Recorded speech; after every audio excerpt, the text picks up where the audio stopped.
Hello, bienvenue dans ce nouvel épisode de J'ai peur donc j'y vais, le podcast qui vous aide à créer la vie qui vous ressemble et à gagner en sérénité. Je suis Steph Blue Lips, je suis coach et j'accompagne celles et ceux qui veulent s'épanouir dans tous les domaines de leur vie. Grâce à des accompagnements individuels et personnalisés, j'offre à mes clients un soutien, des outils et des stratégies efficaces pour atteindre leurs objectifs et créer un changement durable dans leur vie. Chaque semaine dans ce podcast, je vous partage des conseils, des outils et des expériences pour vous aider vous aussi à donner un nouvel élan à votre vie. Vous êtes prêts ? C'est parti! Hello à toutes et à tous, bienvenue dans ce nouvel épisode du podcast. Je vous retrouve aujourd'hui avec ma voix du matin. Je me suis levée tôt aujourd'hui pour vous enregistrer cet épisode, en tout cas plus tôt que mes voisins, parce que l'enregistrement des 2 derniers épisodes de podcast, c'était un peu l'enfer entre les chiens de la voisine du haut qui sont tout seuls, je pense, l'après-midi et qui du coup aboient et hurlent, et la petite voisine à côté qui elle aussi hurle. C'était un peu compliqué d'enregistrer, j'ai fait au maximum pour couper au moment où il y avait du bruit, mais c'est pas toujours évident. Qui se souvient quand même quand on habitait en Australie et le bruit de fond des podcasts, c'était les oiseaux. Ici à Barcelone, à part les pigeons, les mouettes, on n'a pas grand-chose. Bref, dans l'épisode d'aujourd'hui, on ne va pas parler d'oiseaux, même si j'adorerais vous partager ma passion pour l'ornithologie. On va parler du petit tyran que beaucoup d'entre nous avons dans notre tête. De cette petite voix intérieure qui commente tout ce qu'on fait, qui juge tout ce qu'on fait ou ce qu'on ne fait pas, qui nous dit qu'on n'aurait pas dû faire ça, qu'on est ridicule, qui nous dit tu devrais faire plus de sport, tu devrais lire plus, tu devrais manger plus sain, et regarde ton corps, et regarde elle est plus jolie que toi, et cette collègue, elle est meilleure que toi tu n'es pas légitime, t'es nul, t'es incapable de te discipliner, et pourquoi tu te sens encore triste, pourquoi t'es à plat, c'est quoi encore ton problème? Et si ça continue, ton mec ou ta meuf va finir par te quitter.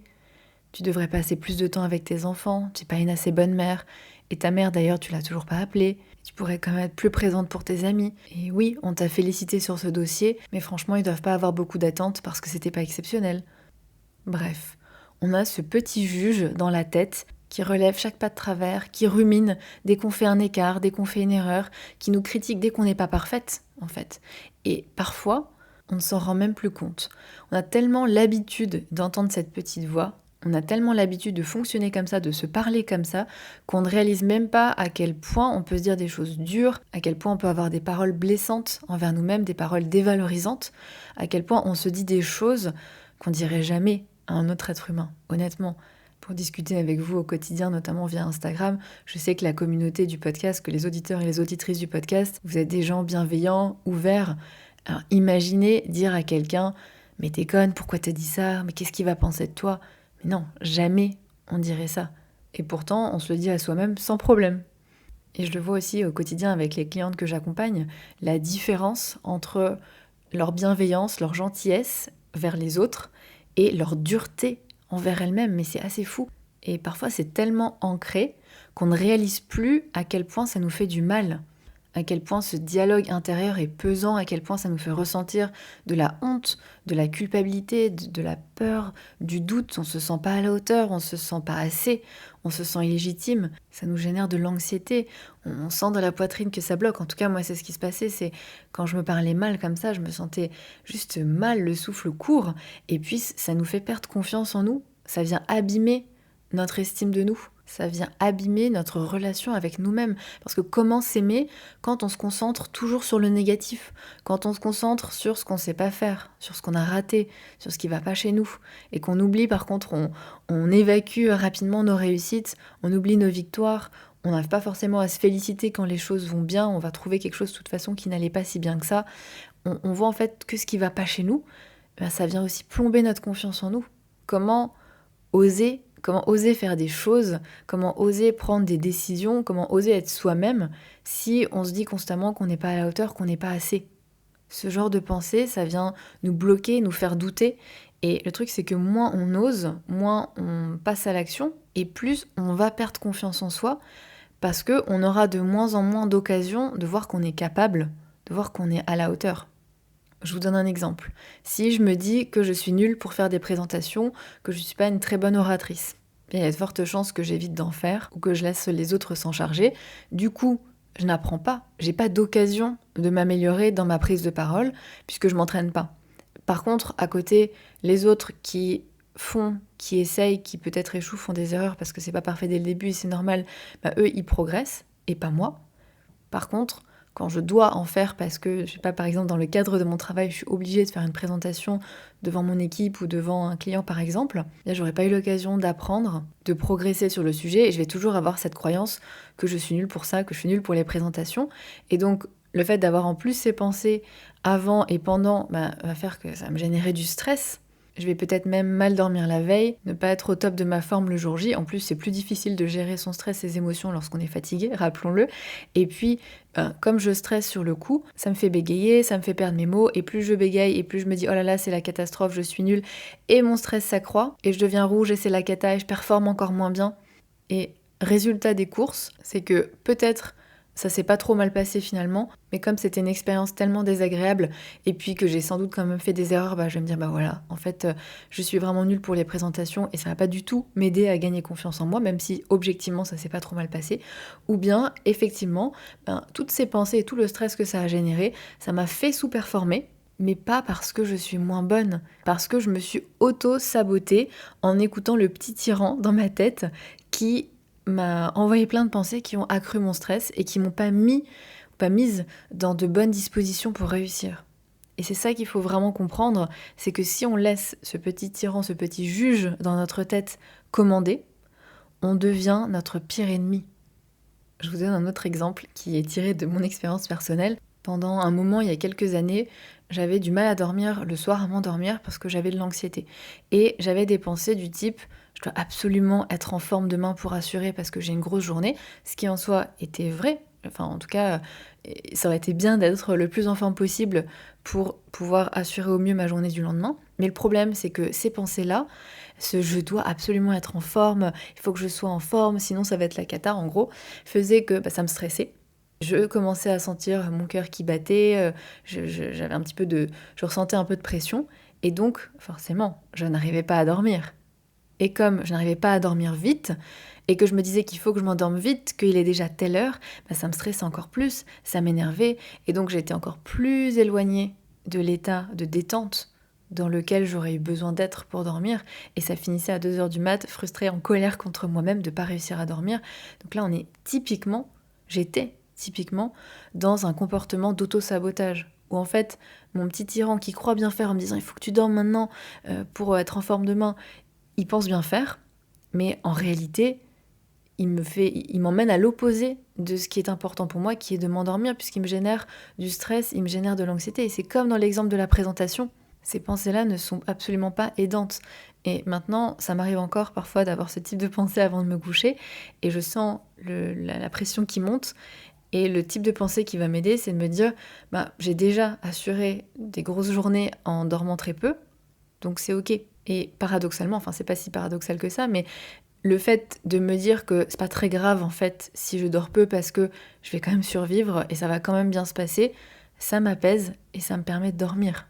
Donc vraiment, ce petit tyran dans notre tête ne nous aide pas franchement, ne nous aide pas toujours, contrairement à ce qu'on pense.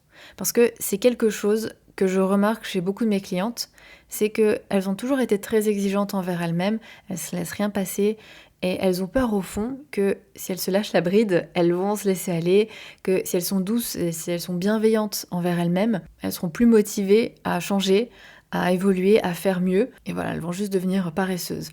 Donc il faut bien se mettre des coups de pied aux fesses pour avancer. Et peut-être que vous aussi, dans votre fort intérieur, vous pensez ça. Vous craignez que si vous arrêtez de vous autocritiquer, tout va partir en cacahuète, en gros. Mais soyons clairs, l'autocritique n'est pas mauvaise. L'autocritique, c'est une sorte d'autoréflexion sur nos comportements, sur nos actions ou nos non-actions. Mais il faut bien comprendre qu'il y a autocritique constructive et autocritique destructrice. Et le piège, c'est vraiment de confondre les deux. Et c'est d'être dans l'illusion que le petit tyran dans votre tête formule des critiques constructives. C'est ça, le piège. Et l'autocritique constructive, ça consiste à se questionner sur soi-même, à analyser objectivement ce qu'on a fait de bien ou de moins bien. Et quand vous êtes dans cette autocritique constructive, vous êtes capable de reconnaître vos échecs, vos erreurs, et vous allez chercher des façons de corriger ça, de faire mieux la prochaine fois. Donc il y a une vraie analyse et une recherche de solutions concrètes pour vous aider à progresser, pour vous améliorer. Par contre, L'autocritique négative ou l'autocritique destructrice, je vais y arriver, on se reproche des choses, on ressasse nos erreurs, on rumine, on se juge pour des choses qu'on a fait, on se dit qu'on est nul, qu'on n'y arrivera jamais, qu'on n'est pas assez ci, pas assez ça, que les autres sont mieux. Et ça, c'est tout sauf utile. Ça vient, comme je vous le disais avant, ça vient juste plomber votre confiance en vous et vous bloquer. Je vous donne un exemple.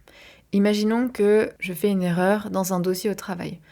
La critique destructrice, ça serait « Oh là là, j'ai fait une erreur, je suis nulle, on va penser de moi que je suis pas à la hauteur, et on va plus me confier de dossiers avec des gros enjeux, etc. etc. » Donc j'ai tout ce type de pensée un peu de catastrophisation, d'autoflagellation, qui va venir plomber ma confiance en moi, qui va faire que sur les prochains dossiers, je vais peut-être beaucoup douter de moi, que je vais mettre peut-être beaucoup plus de temps, que je vais être un peu insécure et peut-être faire des erreurs. Et oui, je vais peut-être chercher à corriger mon erreur, mais ça ne va pas m'empêcher de ruminer, peut-être au point même de ne pas réussir à trouver le sommeil le soir. Donc ça va être une critique plutôt destructrice, plutôt négative. Par contre, si j'ai une autocritique constructive, je vais constater que j'ai fait une erreur. Ok, ça arrive, c'est humain, l'erreur est humaine bien sûr, mais là maintenant ce qui est important c'est qu'est-ce qu'on fait ? Maintenant on fait quoi ? Comment est-ce que je peux réparer ça ? C'est ça la priorité. Et une fois que c'est fait, une fois que peut-être j'ai trouvé des solutions, j'ai réparé mon erreur, ou je me suis excusée s'il n'y avait rien d'autre à faire, eh bien je vais essayer d'analyser pourquoi ça s'est produit, de voir ce que je peux en tirer comme leçon, de voir ce que je peux améliorer. Et là c'est utile. Je suis pas en train de ressasser le passé, de me mettre des petits coups de fouet dans le dos pour ce que j'ai fait. Je suis dans le maintenant et dans la correction et dans l'amélioration. Et pour m'améliorer, pour faire tout ça, j'ai nullement besoin de mal me parler. C'est pas nécessaire. C'est pas vraiment. Je sais que c'est pas simple quand on a toujours fonctionné comme ça, parce que moi-même c'était le cas, mais je veux vraiment vous le dire, on n'a aucunement besoin de se dévaloriser pour s'améliorer. On peut faire toutes les étapes que je viens de vous dire dans l'autocritique constructive sans qu'il y ait besoin d'ajouter de l'autoflagellation et de la dévalorisation qui n'aide en rien à part, encore une fois, comme je vous le disais, perdre confiance en vous. L'encouragement est beaucoup plus efficace que la punition ou que la dévalorisation. Avec quelqu'un d'autre, c'est assez facile à imaginer. Si vous êtes avec un ami ou une amie qui est dans cette situation, qui a fait une erreur au travail, ou même avec un collaborateur que vous appréciez, pour l'aider à s'améliorer, pour l'aider à avancer, vous n'allez pas lui hurler dessus, lui dire qu'il est nul ou elle est nulle, qu'elle est bon à rien. Non, la personne, si vous faites ça, va se sentir mal, va perdre confiance en elle, et c'est pas ce qu'on cherche. Ce qu'on cherche, c'est que la personne ait la motivation de continuer à avancer. Ce qu'on cherche, c'est qu'elle s'améliore. Et vous voyez bien que la dévalorisation, ça va à l'encontre de tout ça. Et ça marche pareil avec des enfants. Si vous le critiquez, vous lui criez dessus, vous lui dites d'arrêter de faire ça, de faire comme ci, comme ça, qu'il est pas sage, etc., ce n'est pas ce qui va l'aider à changer son comportement sur la durée.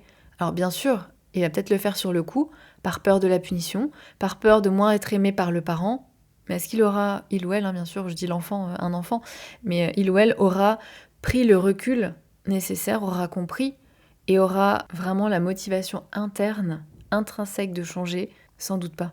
Et c'est pareil avec nous. Donc arrêtons de croire qu'il faut se punir, qu'il faut s'autoflageller pour s'améliorer. Arrêtons d'être aussi exigeants et exigeantes avec nous-mêmes, alors qu'avec les autres, on est compréhensif, alors que les autres, on leur laisse le droit à l'erreur. Non, on mérite la même bienveillance qu'on est capable d'avoir envers les autres. Et ça change tout. On entend beaucoup parler de relations toxiques, mais honnêtement, il y a des gens qui ont des relations toxiques avec eux-mêmes. Donc le fait de se parler avec bienveillance et avec compréhension et avec douceur et de se soutenir et de s'encourager, c'est aussi avoir une relation saine avec soi-même. Donc si vous aussi vous avez pris conscience que vous avez un petit tyran dans la tête, que vous avez une petite voix intérieure qui vous parle mal, eh bien je vous invite à écouter la suite parce que je vais vous proposer des clés concrètes à pratiquer pour retrouver un petit peu de paix intérieure. Petit avertissement avant de commencer, ça ne se fait pas en un jour. Si vous êtes mal parlé toute votre vie, transformer votre dialogue intérieur va prendre du temps, de la pratique, mais ça vaut le coup. Et donc la première étape, c'est vraiment de reconnaître déjà ces pensées que vous avez envers vous-même, ces pensées jugeantes, ces autocritiques. Parce que comme je vous le disais un peu plus tôt, parfois on a tellement l'habitude de se parler comme ça qu'on ne se rend même plus compte de ce dialogue intérieur difficile que l'on peut avoir. Donc ce que je vous invite à faire, c'est prêter attention à votre dialogue intérieur, à ce que vous raconte le petit tyran dans votre tête. Et ce qui peut aider, c'est de commencer par vos émotions. Parce que souvent, on se sent un peu... on a un sentiment de honte, on a un sentiment de culpabilité, où on se sent pas bien, on se sent gêné, on se sent déçu, on ressent du stress, de l'anxiété. Mais avant ça, avant ces émotions, ces sentiments-là, il y a eu des pensées. Il y a quelque chose, que vous en ayez pris conscience ou pas, qui vous a traversé l'esprit. Donc demandez-vous, quand vous avez ce type de sentiment, d'émotions désagréables, demandez-vous ce que vous êtes en train de vous dire à propos de vous-même, à propos de la situation, à propos de ce qui pourrait se passer, etc. Je sais que c'est sans doute vraiment l'étape la plus difficile, mais réellement prendre conscience de ce dialogue intérieur, de ce qui se passe à l'intérieur de notre tête, c'est la toute première étape pour pouvoir travailler dessus et pour pouvoir changer les choses. La deuxième étape, c'est de prendre un petit peu de distance avec cette voix intérieure. Donc je sais que c'est aussi une étape qui n'est pas évidente, mais moi ce que je trouve assez aidant, c'est de donner un nom à mon petit juge intérieur. Alors moi, j'ai appelé cette partie de moi parce que c'est une partie de moi, c'est pas moi, c'est une partie de moi qui parfois fait du bruit dans ma tête. Et son petit nom, c'est Sharon ou le juge, ça dépend des jours. Et quand je remarque que j'ai des pensées un petit peu dures envers moi-même, je me dis « Ah tiens, c'est Sharon !» Ça me permet de prendre un tout petit peu de distance avec ces pensées-là, avec ce qu'elle me raconte, et de pas prendre tout ce qu'elle me dit pour argent comptant. Je vous le dis souvent ici, mais c'est pas parce que votre cerveau dit quelque chose qu'il faut le croire sur parole, ou que c'est un ordre, ou que vous êtes obligé de satisfaire toutes les exigences de ce petit tyran intérieur, pour qui de toute façon ce sera jamais assez, disons-le, parce que la perfection n'existe pas. Non, on peut lui dire non. On n'est pas obligé d'obéir à nos propres pensées. Je vous donne mon exemple. Mon petit tyran à moi, il aime bien me dire très souvent qu'il faut que je fasse plus. Il faudrait que je fasse un épisode par semaine au lieu de toutes les 2 semaines. Il faudrait que je publie beaucoup plus souvent sur Instagram. Il faudrait que je prenne plus de clientes parce qu'il y a des personnes sur la liste d'attente, etc. Sharon, elle vient souvent avec ce type de refrain. Est-ce que ça me génère du stress sur le coup ? Oui. Est-ce que je l'écoute et je le fais ? Non. Non. Je lui dis non. Merci Sharon, mais j'ai le droit de me reposer, j'ai le droit de prendre soin de moi, j'ai pas à culpabiliser de faire ça. Bien sûr, elle insiste, mais je tiens bon. Je lui tiens tête parce que sinon je serais tout le temps en train de faire 1000 trucs, d'être toujours stressée, d'être anxieuse, de mettre la pression, à vouloir satisfaire tout le monde, à m'épuiser et je serais bonne pour aller au burn-out. Donc oui, c'est inconfortable parce que en fait, cette petite part de moi, cette Sharon, ce qu'elle veut au fond, c'est que je fasse plus parce qu'elle croit que si je fais pas plus, eh bien je vais peut-être décevoir des gens, peut-être qu'on m'aimera moins, etc. Donc oui, ne pas l'écouter et me respecter et me prioriser, ça veut dire aussi dépasser ces peurs-là. Et je vais généraliser un petit peu, mais souvent quand on se met la pression, quand on se fait des reproches, c'est souvent au fond parce que on a peur qu'à cause de nos défauts, à cause de nos imperfections, à cause de nos failles, de nos travers, de nos faiblesses, on nous aime moins. Si vous vous refaites une conversation que vous avez eue avec quelqu'un et que vous dites « Oh là là, j'aurais jamais dû dire ça, qu'est-ce que la personne va penser de moi ?» Bah oui, il y a sans doute derrière la peur que la personne vous aime moins, vous apprécie moins, vous trouve pas sympa, etc. C'est aussi sur ça qu'on travaille en coaching. En tout cas, pour résumer, cette deuxième clé, c'est de prendre un petit peu de distance avec vos propres pensées parce que ce sont des pensées. Et les écouter, leur donner trop d'attention, ne vous rend pas toujours service. Troisième étape, c'est d'accepter. C'est d'accepter d'avoir ces pensées. Je vous le disais juste avant, moi Sharon, elle est toujours là. Bien sûr, avec les années, les outils, la pratique, elle est beaucoup moins présente, elle vient beaucoup moins me polluer, on va dire. Mais il y a toujours des fois où, par exemple, je suis fatiguée, je suis dans une situation stressante, où elle va venir. Et c'est ok. Je ne contrôle pas les pensées qui émergent dans ma tête. Ce n'est pas quelque chose sur lequel j'ai le contrôle. Par contre, j'ai le contrôle sur comment j'y réagis, si je lui donne de l'importance, si j'exécute ses ordres ou pas. Ça, j'ai le contrôle dessus. Mais la première pensée automatique que je vais avoir, j'ai pas le contrôle dessus. Donc n'essayez pas de rejeter vos propres pensées, de dire « Ah non, je suis encore en train de me critiquer, je devrais pas, etc. » Non, ces pensées, vous ne les contrôlez pas, elles émergent dans votre tête, c'est comme ça. Donc ne vous jugez pas parce que vous vous jugez trop. Ça serait complètement contre-productif. Acceptez juste que vous avez des pensées critiques et que à force de ne pas les écouter, eh bien, elles diminueront tout simplement ou pas. Ça se passera en son bon temps, mais essayez au maximum de laisser couler ces pensées-là. Et encore une fois, elles ne sont pas un problème si vous ne les prenez pas pour argent comptant. Vous pouvez avoir la pensée je ne suis pas légitime, et vous dire bah si, en fait, si je suis légitime, j'ai été formée, j'ai été recrutée sur ce poste parce que j'ai eu des réussites ou pour telle ou telle raison, et puis j'ai eu des bons résultats jusque-là, donc a priori, je suis légitime. Bien sûr, il y a des personnes meilleures que moi, bien sûr, parfois je fais des erreurs, mais ça ne fait pas de moi quelqu'un qui n'est pas légitime sur ce poste. Et du coup, j'ai spoilé le 4e point, la 4e clé que je voulais vous partager, qui est justement de répondre à votre petit tyran intérieur. De ne pas le laisser vous dominer et de choisir de vous parler avec bienveillance, de vous parler avec respect, de vous parler comme vous parleriez à quelqu'un que vous appréciez. Demandez-vous, et ça c'est une question qui est toujours super utile, qu'est-ce que vous diriez à une amie ou à un ami, à quelqu'un de proche que vous aimez, que vous avez envie de voir réussir, que vous avez envie de voir évoluer, que vous avez envie de voir heureux ou heureuse? Qu'est-ce que vous diriez à cette personne qui est dans cette situation? Si votre amie vous dit qu'elle est trop crevée pour sa séance de sport d'1 heure qu'elle avait prévue, vous allez certainement pas lui dire de se bouger ses grosses fesses pour qu'au final elle se force à faire sa séance de sport dans la douleur, ou pour qu'elle la fasse pas mais que du coup elle culpabilise et qu'elle arrive même pas à vraiment se reposer alors que c'est ce dont elle a besoin. Non. Vous allez lui dire de prendre soin d'elle. Là, si elle est fatiguée, c'est qu'elle a besoin de se reposer et elle a le droit d'être fatiguée et elle a le droit aussi au repos. Et elle sera en forme pour faire sa séance le lendemain, ou elle peut faire quelque chose de beaucoup plus court ou de beaucoup plus doux aujourd'hui si elle se sent, et sinon qu'elle respecte son besoin de repos. Donc essayez d'adopter ce même discours que vous auriez pour les autres, pour vous-même. Qu'est-ce que vous pourriez vous dire qui serait plus utile, plus aidant, plus constructif? Si je reprends l'exemple de la présentation, imaginons que du coup vous avez raté votre présentation, que vous n'avez pas pu projeter votre PowerPoint, que vous n'avez pas été super convaincant pendant la présentation et puis qu'il y avait des questions auxquelles vous ne saviez pas répondre, bah, au lieu de vous dire je suis nul, tout le monde a dû penser que j'étais ridicule ou incompétent, qui est, je vous le rappelle, une critique destructrice qui n'est pas utile pour vous améliorer, c'est pas nécessaire de passer par là pour mieux faire, eh bien vous pouvez analyser objectivement ce qui s'est passé et ce que vous pourriez faire pour améliorer les choses. Mais faites-le de manière analytique plutôt que de manière inquisitrice. Demandez-vous pourquoi est-ce que vous n'avez pas réussi à projeter votre PowerPoint? Et pas mais pourquoi j'ai pas réussi à projeter mon PowerPoint? En fait, la manière dont vous posez cette question, elle est importante aussi.